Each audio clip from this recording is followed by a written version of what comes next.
3000 మెగావాట్ల సోలార్ విద్యుత్తును మహిళా సంఘాలు, వ్యవసాయ సహకార సంఘాల ద్వారా ఉత్పత్తి చేయడమే లక్ష్యంగా రాష్ట్ర ప్రభుత్వం పనిచేస్తుందని రాష్ట్ర ఐటీ, పరిశ్రమలు, శాసనసభ వ్యవహారాల శాఖ మంత్రి వర్యులు దుద్దేళ్ల శ్రీధర్ బాబు అన్నారు. సోమవారం మంతని మండలం గుంజపడుగు గ్రామంలోని ప్రాథమిక వ్యవసాయ సహకార సంఘం లిమిటెడ్లో 2.90 కోట్ల నిధులతో పీఎం కుసుమ్ కార్యక్రమం క్రింద చేపట్టనున్న సోలార్ ప్రాజెక్టు మంజూరీ పత్రాలను రాష్ట్ర మంత్రి వర్యులు Duddilla Sridhar Babu Karimnagar DCCB chairman K Ravinder Rao, జిల్లా కలెక్టర్ కోయ శ్రీహర్షతో కలిసి పంపిణీ చేశారు. ఈ సందర్భంగా మంత్రి శ్రీధర్ బాబు మాట్లాడుతూ కేంద్ర ప్రభుత్వం ప్రారంభించిన పీఎం కుసుమ్ పథకాన్ని రైతులకు, ప్రాథమిక వ్యవసాయ సహకార సంఘాలకు అనుకూలంగా ఉండేలా రాష్ట్రంలోనే మొదటిసారిగా మన జిల్లాలో 4 చోట్ల సోలార్ ప్రాజెక్టులు మంజూరు చేసుకున్నామని, దీనికి కృషి చేసిన జిల్లా కలెక్టర్కు ప్రత్యేక అభినందనలు తెలిపారు.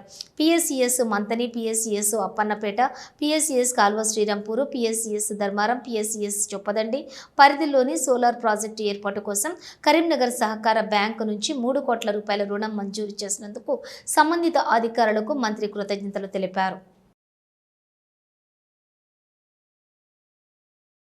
సంస్కరణలు తీసుకురావడానికి ఒక ఆలోచన చేయటమా అనే దృక్పథంతో వారందరూ ముందుకు నడుస్తూ ఉన్నారు.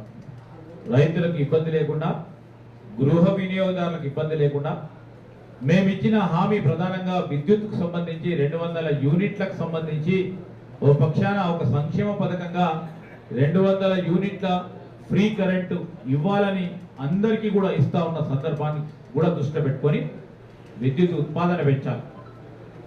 ఉత్పాదన పెంచి రాష్ట్రానికి సంబంధించిన అవసరాలను తీస్తూ ఇతరులు ఎవరైతే విద్యుత్ ఉత్పాదన చేస్తున్నారో వారికి కూడా ఆదాయం కలిగేయాలని ఒక దీర్ఘకాలిక ప్రణాళిక తీసుకొని 3000 మెగావాట్ల యూనిట్ల ఉత్పాదన చేయాలని ఒక ప్రయత్న భాగంలో మరి సహకార సంఘాలు, ప్రత్యేకంగా కరీంనగర్ జిల్లా సహకార బ్యాంకుకు సంబంధించిన వారు చేసిన ఒక ప్రత్యేకమైన కార్యక్రమం మాకు గర్వంగా ఉంది. పెద్దపల్లి జిల్లాకు సంబంధించి జిల్లా యంత్రాంగం కూడా దాన్ని ముందుకు తీసుకెళ్లి ఇక్కడ 4 కరీంనగర్ జిల్లాకు సంబంధించి చొప్పదండిలో మరి కార్యాచరణ తీసుకోవడం అనేది గమనీయం.